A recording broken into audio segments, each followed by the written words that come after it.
Haleluya, puji Tuhan, shalom saudara yang dikasih Tuhan. Senang kembali berjumpa dengan saudara dimanapun saudara berada. Saya selalu menyapa saudara di dalam kasih Kristus. Dan damai sejahtera Tuhan melimpah untuk setiap kita yang percaya di dalam namanya. Puji Tuhan saudara, saya selalu membagikan share firman Tuhan. Karena firman Tuhan itulah yang menguatkan iman kita. Dan firman Tuhan itu hidup, penuh kuasa. Dan iya dan amin di setiap janjinya. Puji Tuhan, saat ini saya mau berbicara tema tentang pertolongan Tuhan sanggup menyelamatkan dari ketidakmustahilan manusia. Kita akan belajar dari kisah di Alkitab, yaitu Nabi Yunus, di mana dia disuruh Tuhan pergi ke suatu kota yang amat besar namanya Niniwe. Tapi karena dia tidak taat, akhirnya dia dimakan oleh ikan yang besar. Secara manusia dia memang sudah mati, tetapi atas izin Tuhan dia kembali lagi dan dia hidup dan punya pengharapan. Itu yang saya akan bagikan saudara yang kasih Tuhan, karena saya percaya bahwa ada rahasia-rahasia ilahi lewat firman Tuhan yang kita akan baca pada saat ini. Dan sebelum itu, kita terlebih dahulu berdoa kepada Tuhan. Haleluya.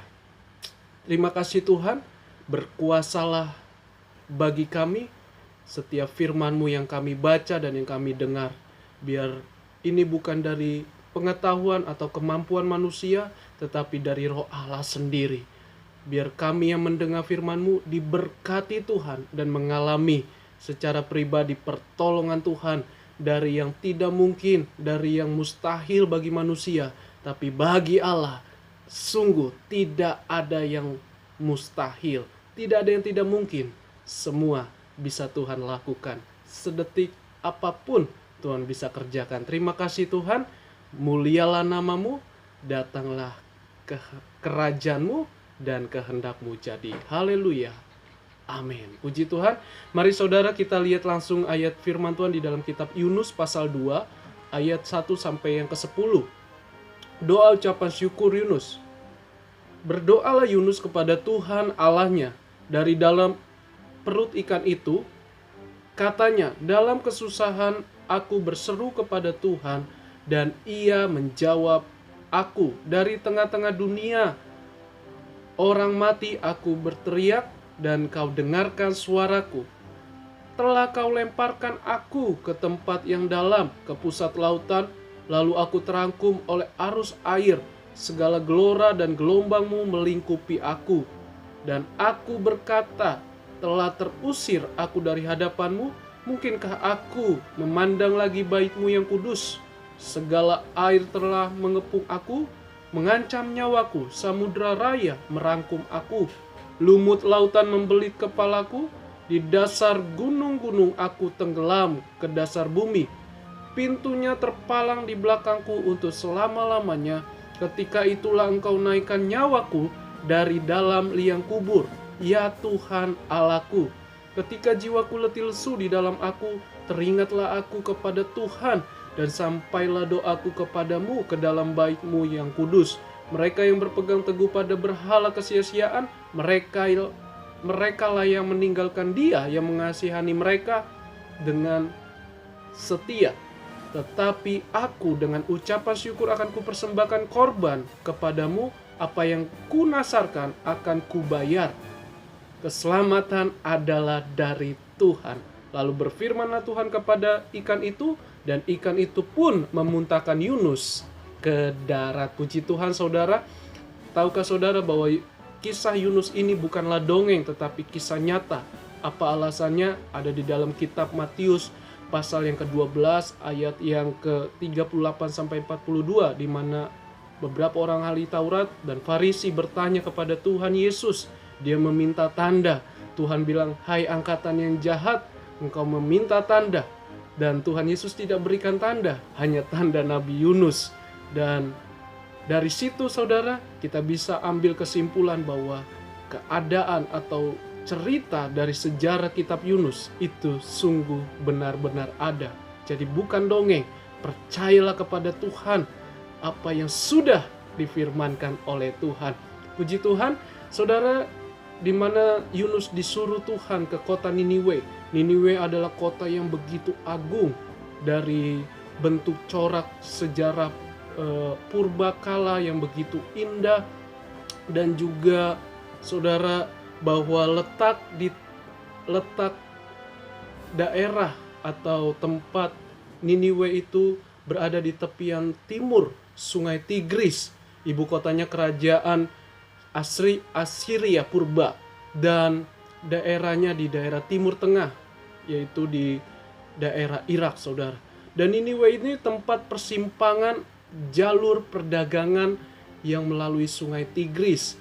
Kota purba ini menempati posisi di tengah antara Laut Tengah dan Laut Samudra Hindia. Maka kota itu menghubungkan timur dan barat.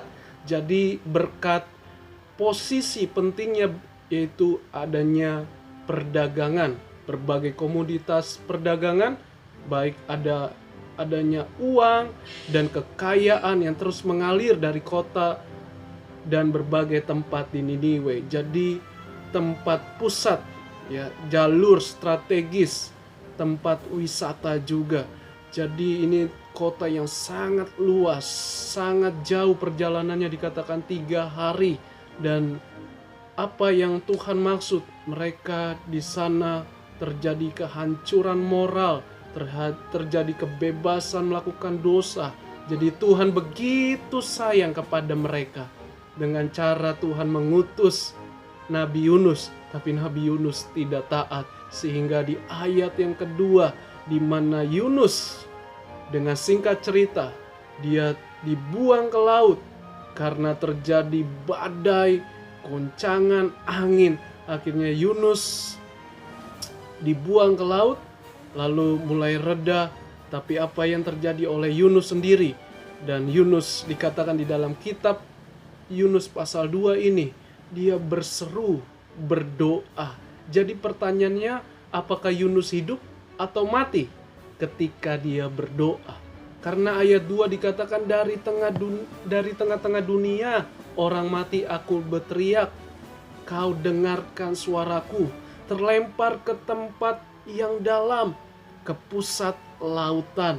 Segala gelora atau gelombang melingkupi aku. Segala air telah mengepung aku.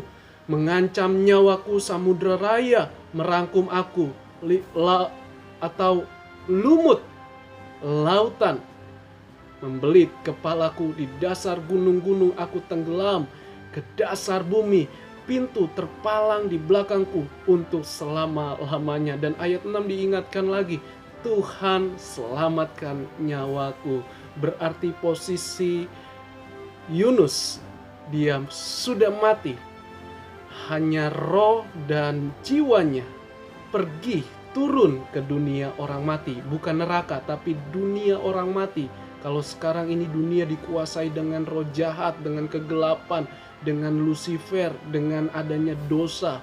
Tapi kalau orang yang meninggal pergi, namanya dunia orang mati. Berbeda dengan dunia kita. Jadi Yunus sudah pergi ke dunia orang mati secara jiwa dan rohnya. Tapi Tuhan tetap menyelamatkan. Karena manusia itu tidak mati, hanya mati secara tubuh. Tetapi manusia rohnya akan hidup selama-lamanya. Apakah dia ke sorga, yaitu kerajaan Allah, atau dia menolak Tuhan kepada neraka yang kekal selama-lamanya.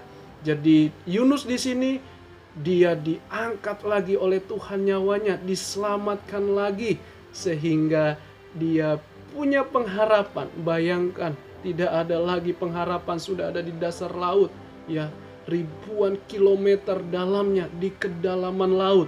Tidak mungkin bisa hidup, secara manusia pun tidak mungkin bisa hidup. Tapi atas penentuan Tuhan, atas izin Tuhan, sekalipun Yunus ini keras kepala, Tuhan tetap mengasihi Yunus. Supaya Tuhan juga mengasihi kota Niniwe yang besar itu. Karena Tuhan sayang kepada semua manusia, supaya manusia tidak binasa dan mengalami keselamatan jiwa. Puji Tuhan saudara, jadi percayalah bahwa Yunus sudah mengalami pertolongan Tuhan. Jadi kita juga percaya bahwa pertolongan Tuhan sanggup dari ketidakmustahilan manusia, Tuhan bisa kerjakan. Sekalipun sudah di lubang kematian, tapi Tuhan bisa angkat kita. Kalau kita udah mati pun, kita akan bersama-sama dengan Tuhan. Jadi yang pertama, pertolongan Tuhan sanggup dari kemustahilan manusia, yaitu ketika kita sadar, bertobat dan berserah pada Tuhan. Manusia kita terbatas, serahkanlah kepada pribadi yang tidak terbatas, namanya Tuhan Yesus lewat Roh Kudus-Nya. Dan yang kedua, pertolongan Tuhan sanggup, yaitu jangan ada menyimpan berhala. Karena berhala itulah yang menghambat pertolongan Tuhan. Mungkin berhala kita, berhala tradisi nenek moyang yang bertolak dari firman Tuhan, yang bertolak belakang dari firman Tuhan, dan juga dengan adanya kuasa kegelapan yang masih kita sembah, masih kita percaya. Itu yang harus kita tanggalkan, saudara. Roh-roh agamawi pun jangan ada di antara kita, tetapi biarlah Roh Kristus yang membangkitkan kita, yang memerdekakan kita. Yang ketiga adalah pertolongan Tuhan sanggup dari kemustahilan manusia, yaitu hidup kita melayani, kita persembahkan sepenuhnya kepada Tuhan.